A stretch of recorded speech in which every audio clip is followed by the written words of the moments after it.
30 out of 30 இதுல இந்த பயணத்தை நோக்கி நம்ம போயிட்டு இருக்கிறோம். இப்போ இந்த ஸ்டேஜ்ல நாம பார்க்கிறது குழந்தைகளோட மொழி வளர்ச்சி.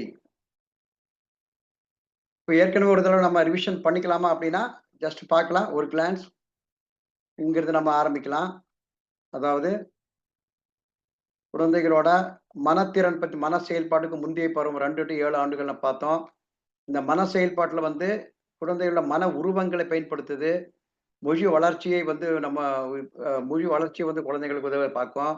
அப்புறம் உலகத்த வந்து இந்த இந்த உலக வார்த்தைகள் மூலம் வந்து உலகத்த வந்து வர்ணிக்க தொடுகின்றன பார்த்தோம். குறியீடு சிந்தனை பார்த்தோம்.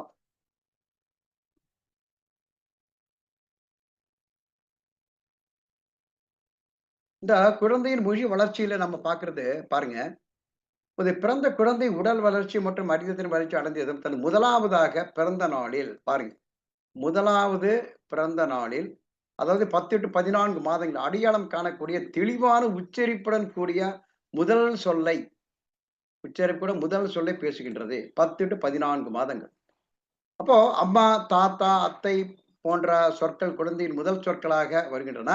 எந்த சொல்லாக இருந்தாலும் அதனை ஒலிக்க அம்மா அல்லது மற்றவர்களை பின்பற்றுவதால் கற்றுக்கொள்கிறது.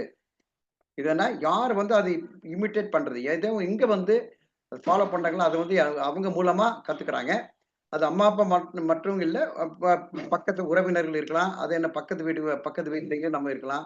ஸோ இந்த மாரி குழந்தைகள் வந்து இந்த மாரி இருக்கும்போது, அம்மா என்ற சொல்லை ஒலிக்க கற்றுக்கொண்டதும், அதனை குழந்தைகள் தன் மனதில் ஏற்படும் அம்மாவின் உருவத்துடன் தொடர்பு கொள்ளப்படுத்துகிறது. அம்மா அல்லது காப்பாளருக்கு பிறகு குழந்தை குடும்பத்தில் உள்ள மற்றவர்களை பின்பற்றும் மூலம் பல சொற்களை பேச கற்றுக்கொள்கிறது. இப்போ சுத்தி இருக்கிறவங்க எந்த அளவுக்கு வந்து குழந்தை கூட நம்ம பேசுறோமோ, குழந்தைகள் வந்து எந்த அளவு வெளியில வந்து அப்சர்வ் பண்ணுதோ, சுத்தி இருக்கிறவங்கள அந்த என்விரான்மென்ட் எந்த அளவுக்கு வந்து குழந்தைகளோட அந்த வொக்காபுலரி வருதோ, அந்த அளவுக்கு குழந்தை வந்து பேச வருது. இப்போ 18 மாதங்கள் வரை குழந்தைகள் ஒரு தனியான சொல்லை பேசி தம் கருத்தை தெரிவிக்கிறது. "அம்மா எனக்கு பலூன் வேண்டும். அம்மா இங்க வா. அம்மா எங்கே எங்கே?" போன்ற பலவற்றிற்குள் குழந்தைகள் வந்து அம்மா என்ற ஒரு சொல்லை மட்டும் பேசுகின்றது இல்லையா? நாமும் குறிப்பால் அது என்ன குறிப்பாக வந்து ஒரு சொல் தான். ஒரே ஒரு கீவேர்ட்ஸ்ங்கிற மாரி ஒரு மட்டும் அந்த ஒரு அந்த ஒரு அத வச்சு நம்ம புரிஞ்சுக்கலாம். இப்போ 18, 24 மதில் அதுவும் 2 வயசுல 2 இயர்ஸ் எபோவ் 2 இயர்ஸ்ல வந்து சிறு சிறு வாக்கியங்கள வந்து பேச ஆரம்பிக்குது. இப்போ முதல் வந்து முக்கியமான இரு சொற்கள் கொண்ட வாக்கியங்கள். அதாவது ஃபர்ஸ்ட் வந்து 1 வேர்ட். அப்புறம் வந்து பார்த்தீங்கன்னா 2 வேர்ட்ஸ் வந்து இங்க வருது. அப்புறம் தண்ணீர் வேண்டும் என்று கேட்பதற்கு அம்மா தண்ணீர். இந்த இது மட்டும் குழந்தைகள் வந்து அத வந்து வந்து பேச ஆரம்பிக்குது. அப்புறம் மொழி அமைப்பை வந்து புரிந்துகொண்டு 2க்கு மேற்பட்ட சொற்கள். அதுக்கு மேல 2க்கு மேற்பட்ட சொற்கள் வந்து குழந்தைகள் வந்து நம்ம நம்ம பார்க்கலாம். இப்போ இந்த 2வது பிறந்த நாள் அதாவது 2ண்ட் இயர்ல குழந்தையோட 20 டூ 30 மாதங்கள்ல வந்து அவங்க பேசுறதுக்கு தயாரா எல்லாமே முடிச்சிடுறாங்க. அப்புறம் முன்மழலை பள்ளி அந்த ப்ரீ கேஜி சொல்லுவோம் இல்லையா? இங்க போகும்போது பாருங்க இத்தனை வார்த்தைகளும் அம்மா, அப்பா, பொம்மை, பந்து போன்ற பெயர் சொற்களையும் அத வந்து எல்லாமே உங்களுது பெயர் சொற்கள் நம்ம பெயர் வா, போ, நட, உட்கார் போன்ற வினைச்சொற்கள். இந்த நவுன் சொல்றாங்க, வெர்ப் சொல்லிடுறாங்க. அப்புறம் உள்ளே, வெளியே, பெரியது, பொடிது போன்ற ஒரு பொருளுக்கு மற்றும் இடையே உள்ள தொடர்பு. அந்த இந்த இந்த தொடர்பு சொல். இதையும் அவங்க குழந்தைகள் வந்து பேச ஆரம்பிச்சுடுறாங்க. இது வந்து ப்ரீ கேஜில இத்தனை விஷயமா நடக்குது. அப்புறம் இந்த சொற்களஞ்சியம் பாருங்க. சொற்களஞ்சியத்த வந்து அவங்க இதிலேயே நமக்கு நல்லா நல்லா வந்து அவங்க கொஞ்சம் நல்லா டெவலப் ஆகுது. ஒரு நீண்ட சிக்கலான வாக்கியங்களை பேச முடிகின்றது. 5, 6 ஆண்டுகளில் வந்து தொடக்கப்பள்ளிக்கு செல்லும்போது, பல வழிகளிலும் வளர்ந்தவர்களைப் போல மொழி ஆட்சி செய்ய முடிகின்றது. இப்போ அந்த தொடக்க கல்வி இந்த 5, 6 வயசுல தான் அவங்களுக்கு நல்லா முதிர்ச்சி அடைகிறக்க அந்த மொழித்திறன் வந்து இது வருது. இப்ப குழந்தை மொழித்திறன் வந்து மொழி வளர்ச்சி வந்து எந்த மாற்றமும் வேகமாக நிகழ்வதில்லை. இது குழந்தைகளோட லாங்குவேஜ் இந்த ஸ்கில் தான் ரொம்ப வேகமாக நடக்குது. அதே போல வந்து நம்ம உடல் இயக்கங்கள் போலவும், புலக்காட்சி போலவும் மொழி வளர்ச்சி, உதடுகள், நாக்கு இவற்றின் அசைவுகள் காரணமான தசை கட்டுப்பாட்டை ஏற்படுத்தும் முதிர்ச்சி, இதெல்லாம் வந்து அனுபவத்தை சார்ந்து வந்து அமைகின்றன. இப்ப இத வந்து நாம இந்த ஸ்டேஜ்ல பார்க்கலாம்.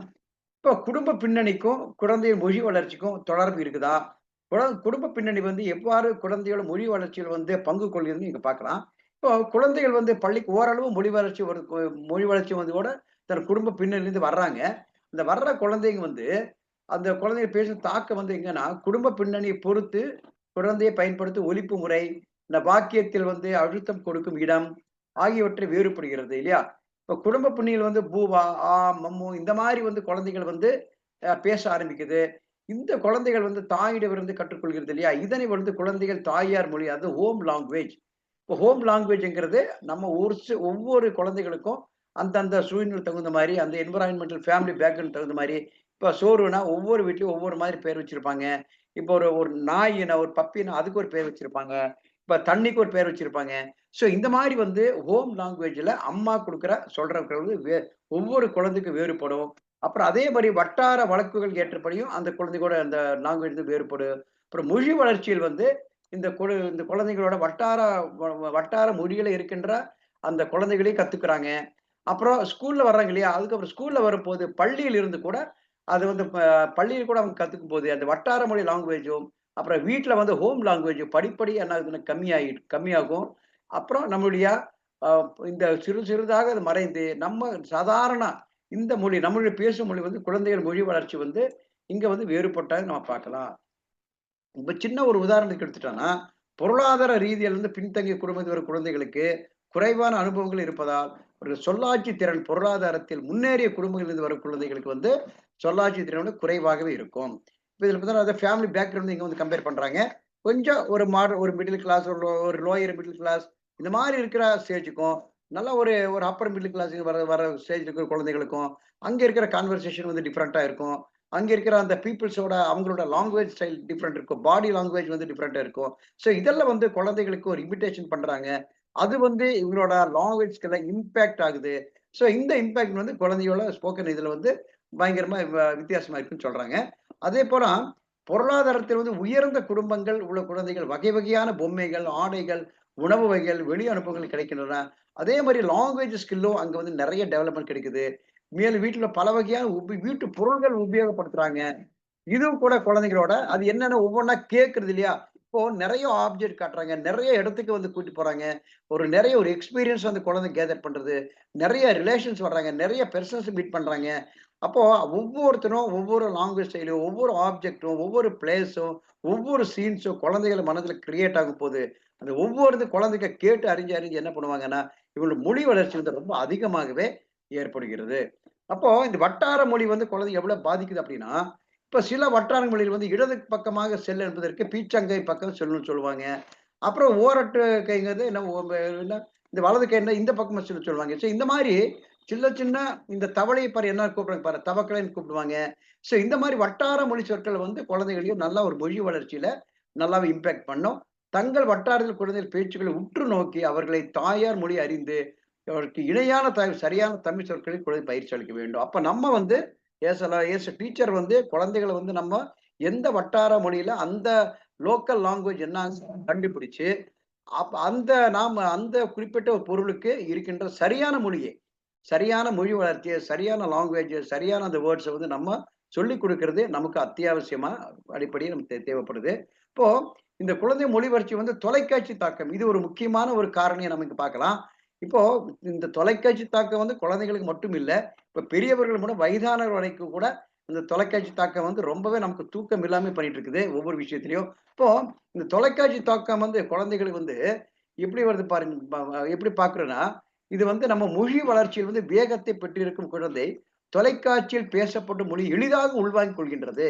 இப்ப நம்ம எவ்வளோதான் நம்ம வந்து படங்கள் சொல்லிக் குடுத்தாலும், ஒரு ஆடியோ விஷுவல் மூலமா அது தொலைக்காட்சிங்கிறது டிவி மட்டும் கிடையாது. ஒரு ஆடியோ விஷுவல். அது வந்து எந்த மீடியாவா இருக்கலாம். அது வந்து செல்ஃபோனா இருக்கலாம், லேப்டாப்பா இருக்கலாம், இல்ல நம்மளுடைய வேற ஒரு இதுவா இருக்கலாம். அந்த மாரி ஒரு டிஜிட்டல் மீடியாவுல நம்ம குடுக்கும்போது, அந்த குழந்தைகள மொழி வளர்ச்சி மிக வேகமாக வளரும். அதுவும் கூட அந்த வண்ண வண்ண அந்த விளம்பரங்கள் வருது இல்லையா? விளம்பரங்கள், வசனங்கள், பாடல்கள் இவை எல்லாமே ஆர்வத்தை உள்வாங்கிக் கொண்டு, அதனை பேசி காட்டுகின்றது. இன்னும் கூட பார்த்தோன்னா, நம்முடைய புக்ல இருக்கிற அந்த லெசன் வந்து படிக்கிறதுக்கு குழந்தை ரொம்பவே கஷ்டப்படுற நேரத்தில, இந்த டிஜிட்டல் மீடியாவுல வர்றது வந்து அடிக்கடி ரிப்பிட்டேஷன் ஆகுறது 1, கலர்ஃபுல்லா வருது 2, அது வந்து ரொம்ப மீடியமா, ரொம்ப ஒரு இசையோட வருது 3. இது அப்புறம் நல்ல ஒரு நல்ல ஒரு அது என்ன ஒரு ஷார்ட் ஸ்பேன்ல வருது. ஷார்ட் ஸ்பேன்ல வந்து 4, 5 அம்சங்கள வச்சு இந்த குழந்தைகள் வந்து ஈஸியா அத உள்வாங்கிருது. அங்க இருக்கிற வசனமாகட்டும், எல்லாமே குழந்தை வளர்ச்சிக்கு வந்து இப்ப அந்த தொலைக்காட்சி வந்து ரொம்ப இது வந்து ரொம்பவே தாக்கமா இருக்குது. அப்புறம் குழந்தைகள் மொழிக்கான குறைபாடுகள். இது ஒரு முக்கியமாக நாம பேசும் பொருள் இருக்குது. அது குழந்தைகள் மொழியில் காணப்படும் குறைபாடுகள் பத்தி பேசும்போது, சில சமயங்கள் குழந்தைகள் குறைபாடா என்னன்னா, பொதுமை படைத்தல், அப்புறம் மிகைப்பட பொதுமைப்படுத்தல்ன்னு 2 வகையா நம்ம பார்க்கலாம். சரி அப்படி என்ன குறைப்பட பொதுமைப்படுத்தல் என்ன அப்படின்னா, இப்ப விலங்குன்னு ஒரு விலங்கு என்றால் என்ன ஒரு குழந்தை நீங்க கேட்குறன்னு வச்சுக்கங்களேன். இப்போ இது 6 வயசு குழந்தைய கேட்டா, அதுக்கு ஒரு தலை இருக்கும், வால் இருக்கும், கால் இருக்கும், கண் இருக்கும், மூக்கு எல்லாமே சொல்லுவாங்க. அப்புறம் இதே இந்த குழந்தைய வந்து பொதுமை கருத்தை வந்து குறுகலாக்கி, இந்த குதிரை, நாய் போன்ற பாலூட்டிகள் மட்டுமே விலங்குகள். மீதி எல்லாம் வந்து இப்ப மீன், பூச்சி போன்ற வந்து பறவை இனங்கள். அப்புறம் விலங்குகள் நல்லா என்று நினைத்து விடுகின்றனர். அப்போ அதாவது விலங்குகள் எல்லாம் குறிப்பிட்ட வகையான விலங்குகள் எது அடிக்கடி பார்க்குறாங்களோ, எத வந்து அடிக்கடி அவங்க மனதில வந்து அந்த காட்சி பொருளா வருதோ, இதுதான் விலங்குகள். மத்தவங்கள வந்து விலங்குகள் அல்லன்னு அவங்க நினைக்கிறதுக்கு வாய்ப்பு இருக்குது. அப்புறம் இதனையும் பொருளையும் குறுகலாக்கி பயன்படும் பல சூழ்நிலைகள் விலக்கி விடுகின்றன. இதுக்கு வந்து குறைபட பொதுமைப்படுத்தல். அதாவது நாம என்னன்னா ஜெனரலைசேஷன் பண்றோம் இல்லையா? இந்த ஜெனரலைசேஷன் தான் இது. வேற ஒண்ணும் இல்ல. இந்த ஜெனரலைசேஷன்லயும் ஒரு குறிப்பிட்ட ஒரு ஃபேக்டர்ஸ் குறிப்பிட்ட ஒரு அந்த இனம், குறிப்பிட்ட வகைகள் மட்டும் விலங்கு, மற்றவர்கள் எல்லாமே விலங்குல சேர்த்திடுறாங்க. அப்போ மிகைப்பட பொதுமைப்படுத்தல்ங்கிறது, இப்ப அந்த சொல்லின் பொருளை வந்து மிகவும் பெரிதாக்கி, அது பொருந்தாத இடங்களில் பயன்படுத்துமாறு செய்து விடுகின்றனர். அதாவது அந்த பொருள் வந்து ரொம்ப காமனா, ரொம்ப ஒரு ஒரு என்னன்னா ஒரு வாஸ்ட் இந்த மாரி ஒரு ஏரியா வந்து குடுத்து, காமனா சொல்றது. உதாரணமாக வந்து பார்த்தோன்னா, பூச்சிகளுக்கு சில உதாரணம் கூறு என்றால் என்ன சொல்லுவாங்க? கருப்பு சிலந்தியும் சொல்லுவாங்க. ஆனா இது வந்து வேற கேட்டகரில வரும். அதே போல வந்து 8 கால் உள்ள உயிரினம் எதுன்னா, அதுவே பூச்சி இனத்தை சேராது. இது வந்து நம்ம இன்னும் கூட நமக்கே பெரியவர்களுக்கே இது ஒரு குழப்பமா இருக்கும்போது, குழந்தைகள்கிட்ட வந்து இந்த திறன வந்து நம்ம எதிர்பார்க்கிறது, மொழி வளர்ச்சி கம்மியா இருக்கும். இது வந்து மிகைப்படுத்தல் புதுமைப்படுத்தல் என்று பெயர். இது வந்து இலக்கண விதியின் பயன்பாட்டை மிகவும் பெரிதாக்கி, அது பொருந்தாத இடத்திலும் பயன்படுத்துவர். இல்லையா? இப்ப எடுத்துக்காட்டா பார்த்தோன்னா, அம்மாவுக்கு, அப்பாவுக்கு என்பது பல குழந்தைகள் எனக்கு என்பதை நானுக்கு என்று மிகைப்பட பொதுமைப்படுத்தல் பிழையச் செய்வார்கள். இப்ப அம்மாவுக்கு, அப்பாவுக்கு இப்ப அம்மா, அம்மாவுக்கு, அப்பா, அப்பாவுக்கு. இப்ப நானுங்கிறது என்ன வரும்? அதே மாரி எனக்குன்னு சொல்றதுக்கு பதிலா என்ன சொல்லுவாங்க? நானுக்குன்னு சொல்லுவாங்க. இன்னும் கூட இந்த லாங்குவேஜ் வந்து நெறைய பிரிவுகள் இருக்குது. இப்ப இந்தி லாங்குவேஜ்ல கூட வந்து நெறைய இருக்குது. இது வந்து என்னன்னா இருக்குது. அப்புறம் மேரா இது இந்த மாரி நெறைய வித்தியாசங்கள் வந்து நாம இங்க பார்க்கிறோம். அப்புறம் நாளடைவில வந்து குழந்தைகள் அனுபவத்தின் வாயிலாக தான் பிறர் பேசுவது இது எப்ப சரியாகும்ன்னு பாருங்க. அனுபவத்தின் வாயிலாக 1, பிறர் பேசுவதை கவனிக்கும்போது 2, அப்புறம் பெற்றோர்கள் சரியான முறையை கற்பிக்கும்போது 3, இந்த 3 விஷயங்கள் மூலமா இந்த குறைபாடுகள் வந்து எளிதிலே நீங்கி விடுகின்றன. இவ்வாறு வந்து குழந்தைகள் வந்து தொடக்கப்பள்ளிக்கு வரும்போது, பாரு இந்த 3 விஷயம். கேட்டல், பேசுதல், படித்தல். அப்புறம் எழுதுதல். இந்த 4 அதாவது எல்எஸ், ஆர்டபிள்யூ சொல்லுவாங்க இல்லையா? இந்த எல்எஸ், ஆர்டபிள்யூல வந்து நாமோ அதாவது என்ன லிசனிங், ஸ்பீக்கிங், ரீடிங், ரைட்டிங். இந்த 4 விஷயத்துல வந்து மொழித்திறன்கள் வந்து முதல் 2 திறன்கள் ஓரளவு பயிற்சி பெற்று விடுகின்றன. எதுல? லிசனிங்லயும், ஸ்பீக்கிங்லயும் அது வந்து நல்லா நல்லா வந்து அவங்க ஆக்டிவ் ஆகிருவாங்க. அப்புறம் வந்து ரீடிங்கும், ரைட்டிங்கும் பின்னாடி வரும். இப்போ ஃபர்ஸ்ட் ஸ்கில் அப்படின்னா லிசனிங். 2வது ஸ்கில் வந்து ஸ்பீக்கிங். ஸோ எல்எஸ்ஆர்டபிள்யூல இந்த பசங்கள நாம கொண்டு வந்து அவங்கள மொழித்திறன் வளர்ச்சி அடைய நம்ம வச்சுக்கலாம். அப்புறம் இது அடித்தளவுக்கு மெயின் காரணமா இருப்பது என்ன? கேட்டல், பேசுதல். இதுல வந்து பயிற்சி வந்து என்னன்னா, நம்ம குடுத்துட்டே இருக்கணும். எவ்வளோ குழந்தைகளுக்கு கேட்கிற மாதிரி நம்ம ஒரு பயிற்சி குடுக்குறோமோ, அந்த மொழித்திறன் வந்து வேகமாக அங்க நம்ம பார்க்கலாம். அதே மாரி எவ்வளவுக்கு எவ்வளோ பேசுவதில வந்து நாம வளர்ச்சி குடுக்குறோமோ, அந்த அளவுக்கு அந்த மொழித்திறன் வந்து நம்ம வேகமா வளர்ச்சின்னு பார்க்கலாம். இப்ப சின்ன ஒரு காலம் பாருங்க. மொழி வளர்ச்சிக்கும், அறிதல் திறன் வளர்ச்சிக்கும் இடையே உள்ள வேறுபாடு. இப்ப அறிதல் திறன் வளர்ச்சி நம்ம ஆல்ரெடி பார்த்துட்டோம். இப்ப மொழித்திறனுக்கு வர்றோம். இதுல முன்னும் ஆரம்பத்தில் பார்க்கும்போது உடல் முதிர்ச்சி. இந்த உடல் முதிர்ச்சி வந்து எங்க போகுது பாருங்க. இந்த உடல் முதிர்ச்சியானது நேரா அறிதல் திறன் வளர்ச்சிக்கு போகுது. அங்கிருந்து எங்க வருது பாருங்க. அறிதல் திறனிலிருந்து மொழி வளர்ச்சிக்கு வருது. மொழி வளர்ச்சியிலிருந்து மொழி வளர்ச்சிக்கு உதவும் சூழ்நிலைகள். ஸோ இந்த 4 பாருங்க. அப்புறம் 2ண்ட் ரோவ்ல உடல் முதிர்ச்சி வந்து நேரா மொழி வளர்ச்சிக்கு வரும். அதே நேரத்துல அறிதல் திறன் வந்து மொழி வளர்ச்சிக்கு வரும். அப்ப இந்த 4 கேட்டகரிகளுக்கு கூட இது வந்து எக்ஸ் இதுல நம்ம இங்க பார்க்கிறது. அது வந்து ஏ இன்டர்செக்ஷன் பில நம்ம இங்க பார்க்கலாம். ஸோ அதே போல இந்த படத்துல வந்து மொழி வளர்ச்சி, அறிதல் திறன் வளர்ச்சி 2மே உடல் முதிர்ச்சி சம்பந்தப்பட்ட சூழ்நிலையின் ஒரு அடித்தளத்திலே அமைந்துள்ளன. பாருங்க. எங்கெங்க மொழி வளர்ச்சியும், அறிதல் திறன் 2மே எத வந்து பேஸ் பண்ணியிருக்குது? உடல் முதிர்ச்சிய பேஸ் பண்ணி இருக்குது. உடல் முதிர்ச்சிய வச்சு அறிவுத்திறன் வளர்ச்சியும், மொழி வளர்ச்சியும் 2மே பேஸ் இருக்குது. அந்த உடல் முதிர்ச்சியில வந்து இது 2மே முதல் முதல் வளர்ச்சி அதாவது உடல் முதிர்ச்சி டைரக்ட்டா மொழி வளர்ச்சியும் வருது. நேரா அறிதல் திறன் வளர்ச்சியும் வருது. அப்போ மொழி வளர்ச்சியில் இருந்து தான் மொழி வளர்ச்சிக்கு உதவும் சூழ்நிலைகள் வந்து காரணமே நம்ம இங்க பார்க்கிறோம். அப்புறம் அறிதல் திறன் வளர்ச்சி வந்து மொழியை வளர்க்கும் அறிந்து கொள்ள உதவுகின்றது. மொழி வளர்ச்சி அடையும் போது, அதிகமான சொற்களுக்கு பொருள் விளங்கும் போது, அறிதல் திறன் வளர்ச்சி அடைகின்றது. அப்புறம் அறிதல் திறன் வளர்ச்சி அடையும் போது, குழந்தைகளோட சிந்தனை வந்து விரிவடைகின்றது. நம்ம இங்க பார்க்கலாம். அதேபோல வந்து இந்த குழந்தைகள் திறன் வளர்ச்சி அடைவதில என்ன சார் ஆகும் அப்படின்னா, இன்னும் எவ்வாறு எளிதாகவும், அதிகமாகவும் சொற்களுக்கு பொருள் அறிந்து கொள்ளலாம் என்கிறத நாம் இங்கே பார்க்கலாம். Okay friends. இப்ப வந்து நாம இத பார்த்தோம்னா, குழந்தைகளோட மொழி வளர்ச்சி திறன் எந்த அளவுக்கு நாம இருக்கு பார்க்கலாம். இப்ப நம்ம ஜஸ்ட் ஒரு ரீகால் பண்ணிக்கலாம். முதலாவது வந்து பிறந்த நாள்ல 10 டூ 14 மாதத்துல பிறந்த குழந்தை உடல் வளர்ச்சியில வந்து நம்ம பார்க்கும்போது, ஒரு முதலாக ஒரு சொல்லை பேசுகின்றது. அப்புறம் மனதில் ஏற்படும் சொல்லை விட அம்மாவோட தொடர்பை படுத்தி பேசுகிறது. அப்புறம் 18 மாதங்கள் 1 1/2 வருஷத்துல ஒரு சொல் மட்டும் பேசுது. அப்புறம் 18, 24 மாசத்துல 2 வாக்கியங்கள். அப்புறம் அம்மா தன்னிறங்க 2 வாக்கில் பேசுது. அப்புறம் 20 டூ 30 மாதங்கள்ல குழந்தை பேச ஆரம்பிக்குது. அதற்கு முன்னாடி வந்து அந்த வட்டார மொழியில, அதாவது அம்மா, அப்பா சொல்லிக் குடுக்குற அந்த வார்த்தைகள, இந்த அதாவது என்ன பெயர் சொல்ல வருது. இப்ப வினைச்சொல்ல வந்து குழந்தை பேச உட்காருது. அதுக்கப்புறம் சிக்கலான வாக்கியங்கள வந்து பேச ஆரம்பிக்குது 5 டூ 6 வயசுல. ஏன்னா ஸ்கூலுக்கு வந்து வர ஆரம்பிச்சுருவாங்க. அப்புறம் பார்த்தீங்கன்னா, குழந்தைகளோட குடும்ப பின்னணி வந்து ரொம்பவே மொழி வளர்ச்சியில பாதிக்குது. அதாவது மிக இந்த அப்பர் மிடில் கிளாஸ் இருக்கிற குழந்தைகளுக்கும், அதோட பேக் ஸ்டைலுக்கும் குழந்தை வளர்ச்சி வேகமாக வளர்ச்சி அடையும். அதேபோல குழந்தைகள் வந்து பின்னணியில இருக்கிற அம்மா சொல்லுகிற அந்த மொழி, அத வந்து ஹோம் லாங்குவேஜ்ன்னு சொல்லுவோம். இது வட்டார வழக்குகளுக்கும், அம்மா சொல்லிக் குடுக்குற அந்த குழந்தைகளுக்கு அந்த மொழிக்கும், ஹோம் லாங்குவேஜுக்கும் ரொம்பவே இம்பாக்ட் பண்ணுது. அடுத்ததாக வட்டார மொழியும் இம்பாக்ட் பண்ணுது. இது 2மே எங்க சரியாகுது அப்படின்னா, பள்ளிக்கு வந்த பிற்பாடு ஒரு சிறந்த ஒரு ஆசிரியர் வந்து வட்டார மொழி வழக்கையும் குழந்தையிலிருந்து அந்த நீக்கணும். அம்மா அந்த ஹோம் லாங்குவேஜும் நீக்கி சரியான மொழித்திறன் வந்து குழந்தைகளுக்கு குடுக்கணும். இப்ப குழந்தை வட்டார மொழி வந்து எங்கே பாதிக்குது அப்படின்னா, ஒவ்வொரு வட்டார மொழியிலும் ஒவ்வொரு வழக்கமா இருக்குது. இப்ப சென்னை பக்கத்துல போனா அதுல ஒரு வட்டாரம், மதுரை பக்கத்துல போனோம்னா அதுல ஒரு வட்டார மொழி இருக்குது. கோயம்புத்தூர் சைடுல பார்த்தா இங்க ஒரு கொங்கு தமிழ் இது ஒரு மாரி வித்தியாசமா இருக்குது.